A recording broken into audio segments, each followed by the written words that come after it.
The apartment was too quiet, the kind of quiet that feels like something sacred has died inside it.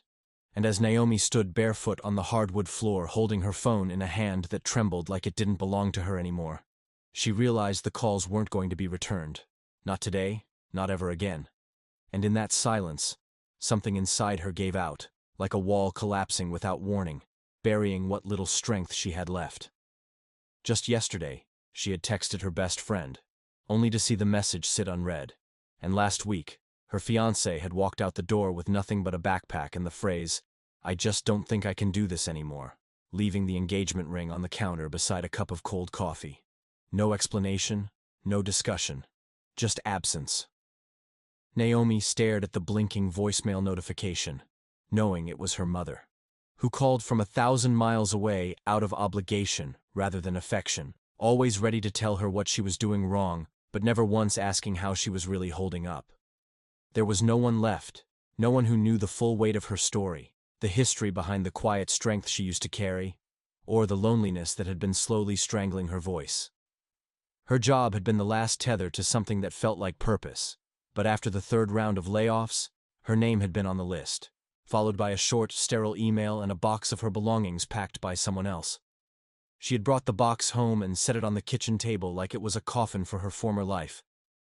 The hours since had blurred into each other, days of half-sleeping, scrolling through social media feeds that made her feel even more invisible, watching friends smile through filtered lives, holding hands and raising toasts to milestones she could no longer remember ever dreaming of. Naomi didn't cry much. That was the strange part. She had cried when her dad left at 13, when her dog died at 16, when she didn't get into her dream college. But now? Now it was something colder, more hollow than tears. It was numbness dressed in shame, a quiet internal scream that no one seemed to hear. She sat on the edge of her bed, wearing a sweater that still smelled like him, and whispered into the stillness, "What did I do wrong?" But even as she said it, she wasn't sure if she was talking to herself, to her ex, to the world, or to God, if he was even listening. She used to go to church, not a lot, but enough to feel like there was something bigger holding everything together.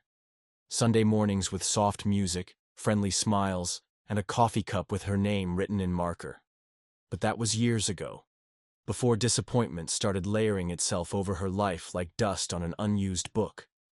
She told herself she was too busy, too tired, that she didn't need it, that God didn't seem to need her either. Now she wasn't sure if she had walked away, or if he had. She flipped through the mail that had been sitting unopened for a week. Overdue utility bills, a flyer for pizza, a final notice in red ink. And then there was one envelope that didn't fit. It was soft, cream-colored, hand-addressed. No return address, no stamp. Just her first name, written in careful cursive, Naomi. She paused. Her hands, which hadn't felt much of anything for days, suddenly tingled. She tore it open slowly, cautiously, like she expected it to vanish or explode.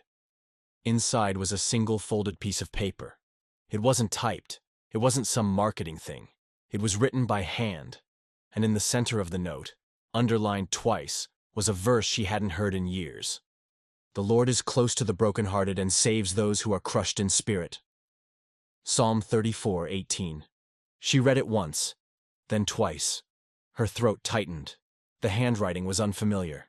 There was no signature, no other message, no clue where it had come from, or who had left it in her stack of bills. But it was her name on the envelope. Naomi, not her full name, not Ms. Carter, not current resident. It was her. And now the silence in the room didn't feel empty. It felt watched. Not in a paranoid way, but in a strange, almost sacred way. Like someone had seen her, even when no one else did. She turned the envelope over, checked the mailbox again, looked under the door. Nothing. But the verse echoed in her mind, louder than the silence ever had. "The Lord is close to the brokenhearted, crushed in spirit." Close. The words made her breath hitch. A part of her wanted to laugh, to brush it off as a weird coincidence, or maybe even a cruel prank. But she couldn't. Not when it hit her right in the center of the place that had felt forgotten for so long. That night, she couldn't sleep. She lay in bed with the note tucked under her pillow, the verse running through her mind like a song she didn't know the lyrics to, but couldn't stop humming. She tried to remember the last time she had opened her Bible, tried to remember where it even was. Maybe in the storage bin under the bed, or was it in the box with her childhood things?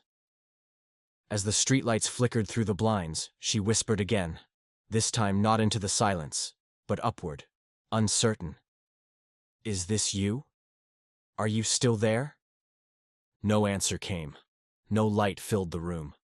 But a strange warmth settled into her chest, and for the first time in weeks, Naomi didn't feel completely invisible. She drifted into a fragile sleep, not knowing that her story, her real story, was just beginning. Because somewhere, in a different part of the city, another envelope was being written. And her name was on it, again. The next morning arrived without permission. Naomi woke not to an alarm, but to a gnawing ache behind her eyes, the kind that didn't come from crying, but from holding too much in. The note was still under her pillow, its soft paper folded with care, but it felt heavier now, like it was holding more than a verse. It was holding a question. Was that God? Or just someone trying to be nice? She sat up slowly, her bones tired though she was only 32. The apartment looked unchanged. Empty coffee cups, unopened mail, clothes in uneven piles, but it all felt more hollow, like it had been gutted of anything personal. The sun filtered weakly through her windows, casting dusty lines of gold on a floor that hadn't been swept in weeks. She padded into the kitchen, opened the fridge, and was greeted by expired milk and half a container of hummus. There was no appetite left in her, only that dull, relentless ache. She spent the morning scrolling again, not because she cared about anyone's updates, but because watching other people be seemed easier than facing her own stillness. She didn't like herself in mirrors anymore. The girl she saw was pale, tired, brittle. She hadn't spoken to anyone, really spoken, in days. Text messages had slowed to a trickle. Missed calls? None. Even her mother hadn't followed up. Her social feeds had grown silent too. Naomi felt like she had faded not just from her own life, but from everyone else's. The world kept turning. Birthdays, engagements, job promotions, baby showers. She was a ghost in all of it. She tried calling her sister, straight to voicemail. Left a message anyway. Hey, I could use a talk. Nothing urgent. Just miss you. Then she sat by the phone, waiting for a response that never came. By late afternoon, the walls felt like they were pressing in. The silence turned suffocating. Naomi threw on a jacket and left the apartment for the first time in 3 days. The streets buzzed with life. A group of teens laughed as they biked past her. A mother scolded her child for dropping a juice box. An older man fed pigeons near the edge of the park. The world moved on. Naomi walked with no destination, just a need to feel something outside her head. She found herself at the old park, the one with the worn wooden benches and crooked iron lampposts. She used to go there in college, notebook in hand, writing poems or prayers when life was simpler. She sat on the bench near the fountain, pulling her coat tighter. The chill didn't bother her. The bench creaked beneath her, and that familiar ache swelled again. No one even knows I'm here. Across the fountain, a little girl ran in circles chasing bubbles from a toy wand. Her laughter was sharp and clear, cutting through the noise of the city like light in fog. Naomi watched her, and something stirred. A flicker, faint as a match strike in the wind. The girl ran too close to the edge of the fountain and tripped, landing hard. Naomi started to get up, but before she could reach her, a man, maybe the girl's father, scooped her up and whispered something soothing into her ear. The girl sniffled, clung to him, then began to giggle again. Naomi sat back down. Someone always catches them, she thought. There's always someone. But what about those of us who fall and no one sees? A voice startled her. You dropped something. She looked up. An older woman, maybe late 70s, with a kind face and gentle eyes, was holding something out. Naomi blinked. It was the same envelope from her apartment. She had brought it with her without even realizing. The woman handed it back. Naomi hesitated, then said, "Thank you." The woman sat beside her uninvited, but not intrusively. There was a softness about her that felt familiar, like old flannel or the scent of rain. They sat in silence for a few moments before the woman spoke again. "Psalm 34:18, she said gently. "That one's followed me most of my life." Naomi's breath caught. "How did you—" The woman just smiled. "Sometimes God leaves breadcrumbs for us. Sometimes he uses letters or benches." Naomi wasn't sure if she should be spooked or comforted. She clutched the note tighter. "Did you write this?" The woman shook her head. "No, child, but I've left a few of my own in my time." They sat together for a while, the fountain murmuring beside them. Naomi said nothing, but the woman didn't press. Eventually, the woman stood and touched Naomi's shoulder gently. "When you're ready," she said, "open that Bible of yours again, the one that's been buried under books and excuses. That verse? It's not just encouragement. It's a door." Naomi blinked back tears she hadn't expected. When she looked up again, the woman was gone. That night, Naomi sat in her bedroom with a cardboard box on the floor. She pulled out old notebooks, old photos, a tangled pair of earbuds, a cracked snow globe, and then, near the bottom, wrapped in tissue paper and dust, her old Bible. The cover was soft and worn, the pages bent and scribbled on. She hadn't opened it since her college boyfriend told her religion was a crutch for people too scared to face reality. She believed him for a while, maybe too long. She opened to Psalm 34. Her fingers trembled. She whispered the verse aloud. "The Lord is close to the brokenhearted." Something in her broke, softly, like a dam that had held too much. She cried, not the angry, explosive kind, the silent, messy, trembling kind, the kind that heals. Over the next few days, Naomi returned to the park. Not because anything changed, but because something inside her wanted to hope. She sat on the same bench, watched the world pass, listened, and slowly, a pattern began to form. One afternoon, a man in his 40s sat next to her, clearly shaken. He didn't say much, just sighed loudly and stared at the fountain. Naomi didn't speak either, but eventually offered him a napkin when he wiped at his eyes. He nodded a silent thanks. He never gave his name, but he left behind a folded piece of paper when he stood to leave. Naomi waited until he was out of sight before she opened it. One line, in familiar handwriting. "You are not invisible. You are not forgotten." She looked around wildly, heart racing. How did he know? But he didn't come back. Another day, a little boy ran up to her, giggled, and handed her a daisy. "Jesus loves you," he whispered, then darted off before she could reply. Naomi clutched the flower like it was gold. These weren't fireworks. They weren't miracles. But they were something. Glimmers. That Sunday, she walked to the little church on the corner, the one she always passed but never entered. It was small, humble, no stained glass, just wooden pews and a faded cross. But as she stepped inside, the air shifted. It was like stepping into memory, into warmth, into something that felt familiar, but long buried. No one greeted her right away, no big welcome party. But the pastor nodded from the pulpit. A woman in the back smiled softly and scooted over so Naomi could sit. The sermon that day? Psalm 34, verse 18. Naomi didn't even try to stop the tears this time. As the service ended and people filed out, a woman in her 50s came up and handed Naomi a small card. "Women's Bible study, Tuesdays, no pressure.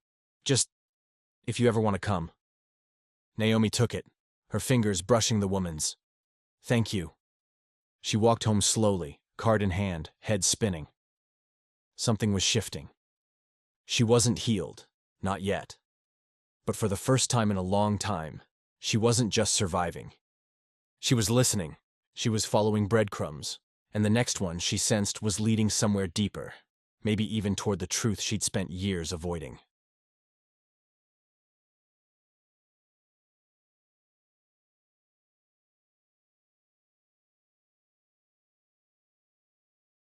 The church had become a sanctuary, not in the grand cathedral sense, but in the quiet way a cracked teacup can still hold warmth. Naomi didn't go every day, but she found herself walking past it more often, lingering near the entrance, sometimes just sitting on the brick steps as the city hummed around her. Tuesday's Bible study had come and gone twice now. She hadn't worked up the courage to enter, even though the woman who gave her the card always smiled from across the sanctuary on Sundays. But something inside Naomi was shifting, not like flipping a switch, but like the slow turn of a tide. And tides, she knew, always reveal what's buried beneath. One rainy Tuesday afternoon, Naomi stood in front of her mirror, hair damp, sweater half zipped, heart hammering in her chest. The Bible study started in 20 minutes. She had no idea what she would say, no idea if she'd even walk through the door, but she knew something was coming undone inside her, and hiding wasn't working anymore. She looked at herself. The mirror was streaked, a bit foggy from the shower steam, but her own eyes stared back, tired, cautious, and somehow deeper. There was a question behind her eyes, a demand even. "What are you still afraid of?" She closed her eyes and saw flashes of birthdays she had spent alone, of conversations where she had smiled while sinking inside, of moments where she'd swallowed her pain because someone else had it worse. But the deepest wound, the one she never allowed herself to touch, floated to the surface uninvited. Her father, the man who had disappeared from her life like fog lifting off a lake. No goodbye, no explanation. Just a voicemail saying he needed space. And then silence, for 17 years. She had told herself she was over it, that it was ancient history, that she'd moved on. But the truth was, every time someone else left, she heard his footsteps in the echo. Every silence reminded her of his. Every abandonment stitched itself into the original wound, compounding the ache she had buried under performance, relationships, even faith. And now, with nothing left to distract her, the wound was asking to be seen. The church basement smelled faintly of coffee and lemon cleaner. Naomi stood at the door to the fellowship room, hand on the knob, pulse fluttering. She could hear soft laughter, the rustle of Bibles, the murmur of voices sharing burdens she hadn't yet dared to name. She turned to leave. But a voice, gentle, steady, stopped her. "You made it." It was the same woman from before. Gray-streaked hair, warm eyes. She was holding a cup of tea. "I wasn't sure if I would," Naomi confessed. "That's usually when it matters most," the woman said, handing her the cup. "Come sit. You don't have to say anything." Naomi sat. She didn't say much that first evening, just listened, to women who had lost children, to widows, to divorcees, to others who felt invisible in their own families, unseen by the world. Their honesty cracked something in her. Not because their pain mirrored hers exactly, but because none of them were pretending. After the study, the leader, an older woman named Margaret, asked Naomi if she wanted prayer. Naomi hesitated. "I don't even know what I'd ask for," she said. "I'm not even sure I believe he's listening." Margaret didn't flinch. "That's all right. He heard you anyway." Later that night, Naomi sat on the edge of her bed and opened her journal. Blank pages she hadn't touched in months. She began to write. "I'm angry. At him. At you. At myself. I've tried to be okay for so long that I forgot I wasn't. I don't know why you let him leave. I don't know why you let me feel this invisible for so long. But I'm tired of pretending I don't care. I do. And if you're still there, if you're still close to the brokenhearted like the verse says, then show me. Please." She closed the journal slowly, chest aching, tears soaking her hands. The next morning, a voicemail blinked on her phone. She almost deleted it, thinking it was spam. But something about the number. It felt familiar. She pressed play. Naomi, I don't know if this number still works. It's your dad. Her body froze. I don't deserve to ask for anything, but I wanted to say I'm sorry. I've been clean for over a year now. I've been praying, every day, that God would give me a chance to make something right. If you ever want to talk, I'll be at Bryant Park, Thursday afternoon, by the fountain. The message ended. Naomi sat perfectly still. She didn't cry. She didn't move. The air in the room felt thick, charged. Her heart warred between rage and longing. 17 years, and now he shows up? Why now? Thursday came faster than she expected. She stood at the edge of Bryant Park, wind brushing against her coat, eyes scanning the fountain ahead. She didn't know if she was more afraid he'd be there, or that he wouldn't. Then she saw him. Older, thinner, weathered, but undeniably him. He was sitting on a bench, a Bible in his lap. She almost turned away. But something, maybe grace, maybe curiosity, maybe God, pushed her forward. He looked up. Their eyes met. He stood uncertain. Naomi? She nodded, her throat dry. You still remember what I look like? He flinched. I never forgot. They sat. Silence stretched between them like a wound. Then, why did you leave? His voice cracked. Because I was selfish, and sick, and afraid of what I was becoming. I thought walking away would spare you. I told myself I'd come back, but the longer I stayed away, the more I believed I didn't deserve to. Naomi clenched her hands. You didn't. You left a 13-year-old girl wondering what she did wrong. I know, he said, barely above a whisper. I can't erase what I did, but I met someone at a halfway house who gave me a Bible. Said God wasn't done with me. I didn't believe it, but I opened it one night and read this verse.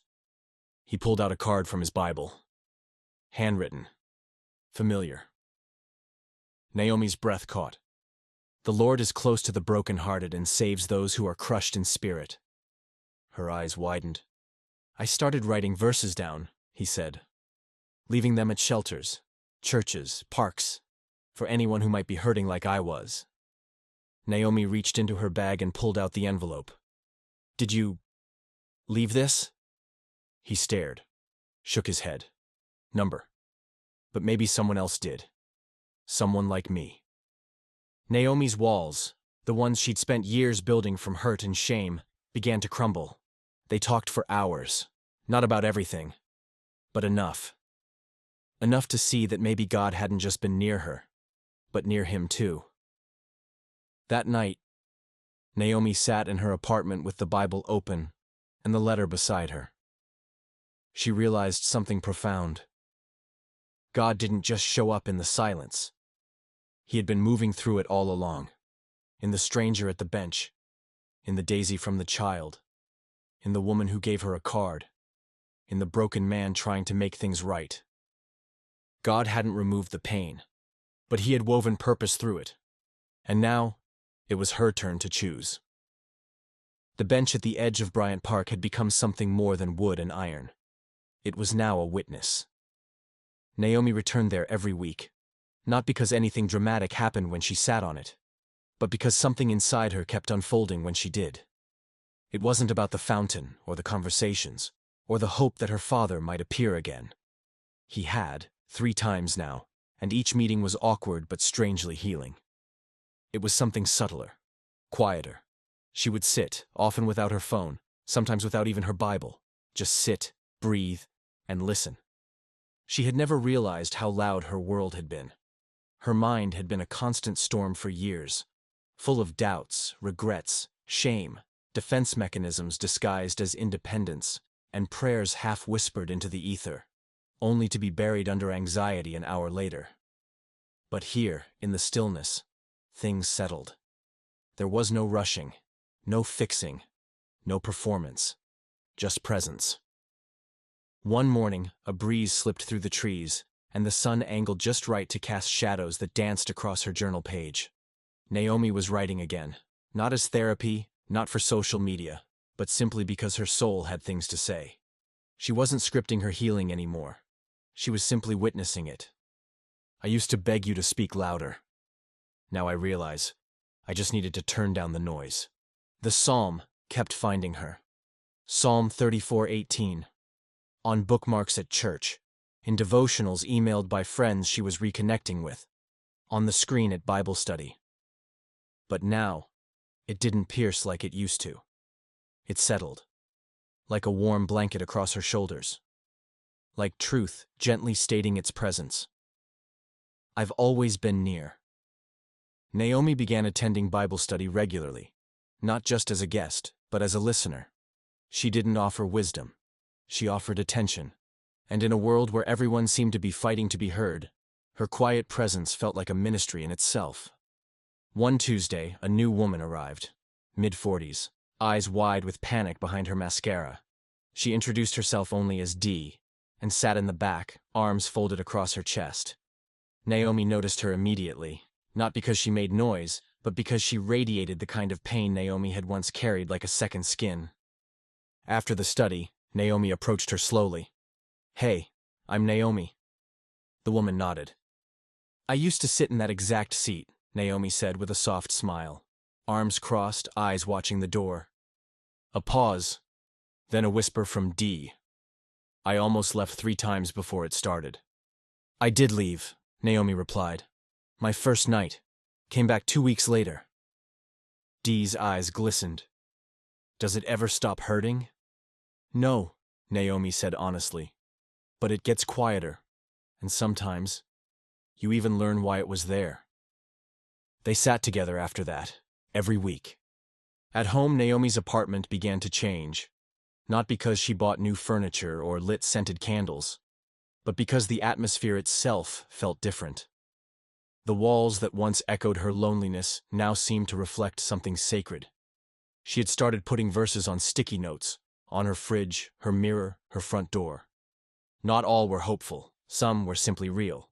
"Why, Lord, do you stand far off? Why do you hide yourself in times of trouble? Even darkness is as light to you. Be still and know."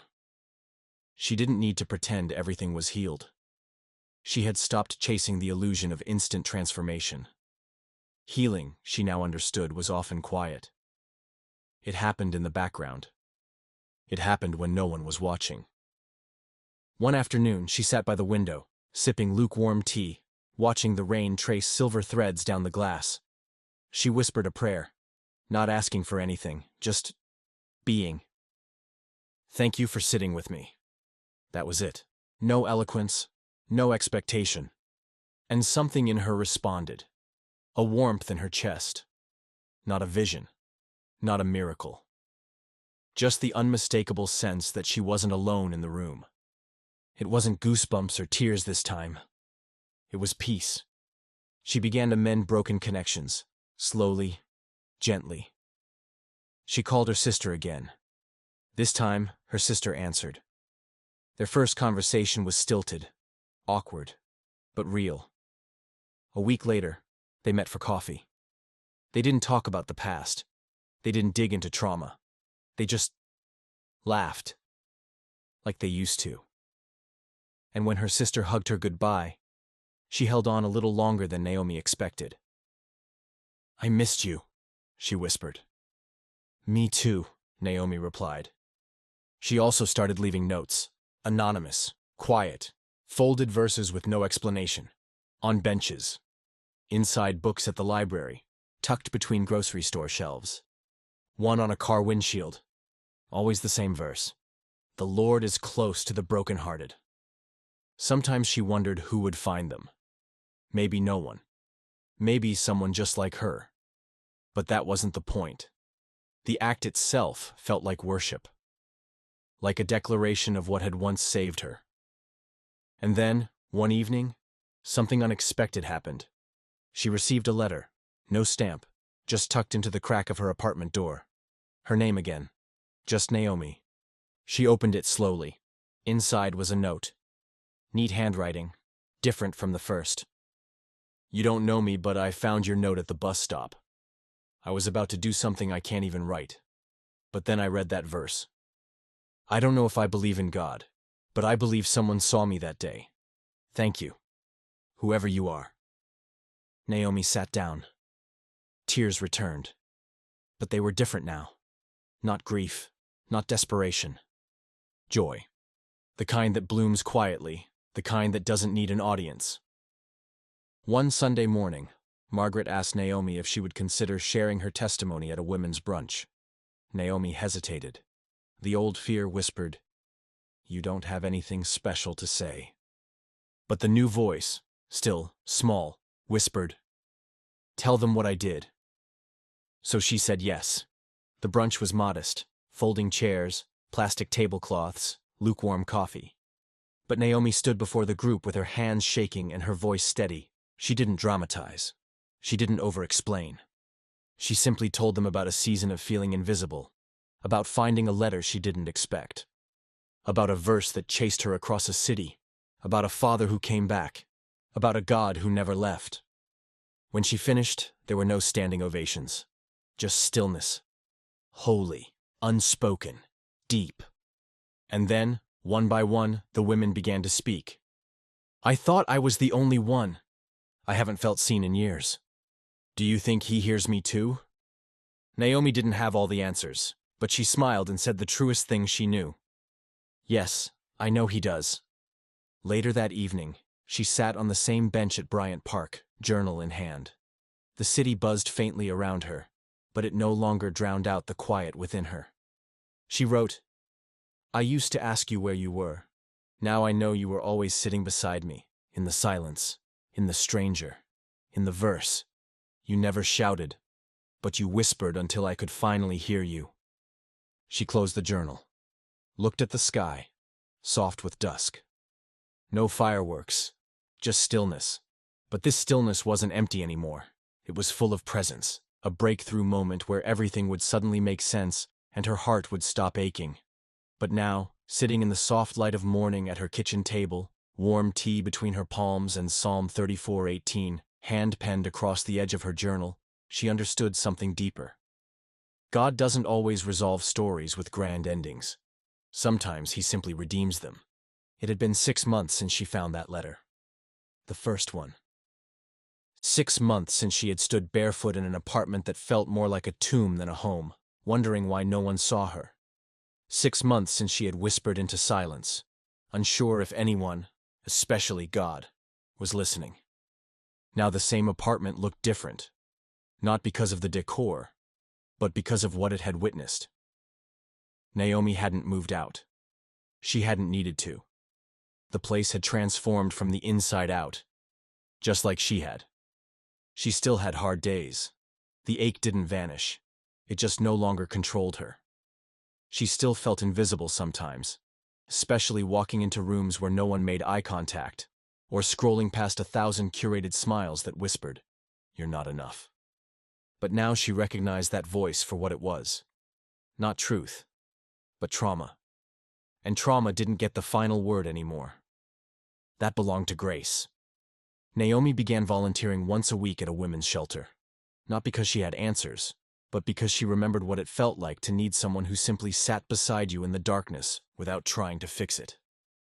There was one young woman, Amber, 19, wild-eyed, distrustful, with a scabbed lip and a 1,000-yard stare. She didn't speak to anyone her first week. But Naomi sat with her anyway, sometimes in silence, sometimes sharing a sandwich. One day, Naomi handed her a folded paper. Amber unwrapped it slowly. Psalm 34:18. She stared. What is this? Naomi smiled. It found me when I needed it. Now it's yours. Amber tucked it into her hoodie, said nothing. But the next week, she sat a little closer. One Sunday, Naomi was leaving church when she noticed an elderly woman sitting alone on the back steps. Frail, confused, looking at a worn photograph in her hand. Naomi approached gently. Are you all right? The woman looked up. I think I'm lost. I used to come here. Years ago. but everything looks different now. Naomi helped her to her feet, walked her to the nearby community center, and waited with her until her family arrived. Before she left, the woman took Naomi's hand. "You're kind," she said. "People don't stop anymore. They don't see us." Naomi felt tears press against her eyelids. "I see you," she whispered, "and God does too." Her relationship with her father remained complicated, but present. He was rebuilding his life in slow, trembling steps. They had dinner once a week, always at the same diner with sticky menus and warm pancakes. He still apologized often. Naomi didn't always know what to say, but each time she'd place her hand over his. "We're here now," she'd say. "That matters." One evening, he gave her something. A worn leather notebook, filled with verses, names, dates. "I've been leaving these," he said. "All over the city, places I used to hide in, corners I used to sleep. I want people to know. They're not forgotten." Naomi turned the pages. On the inside cover, one verse had been etched in faded ink, as if written over and over until it became part of the leather itself. "The Lord is close to the broken-hearted." She smiled, tears running down her cheeks. It had come full circle, but not in the way she'd imagined. Not clean, not flawless. Better, sacred. A year after she first found the letter, Naomi stood in front of a microphone in a tiny community church. Not as a guest, not as a woman who once broke, but as someone who had been restored from the inside out. It was the women's retreat. Theme, unseen but not unknown. She looked at the crowd, some fidgeting, some skeptical, some visibly hurting. And she began not with her story, but with theirs. "I'm not going to promise you a quick fix. I'm not going to say that if you just pray harder, God will erase your pain. But I will tell you this. You are not forgotten. Your silence is not empty. Your pain is not wasted. And the God who saw me, in a tiny apartment, clutching a note with a trembling hand, sees you right now." She reached into her pocket and held up a small folded paper. Psalm 34:18. "I leave these around the city now. Some people throw them away. Some never read them.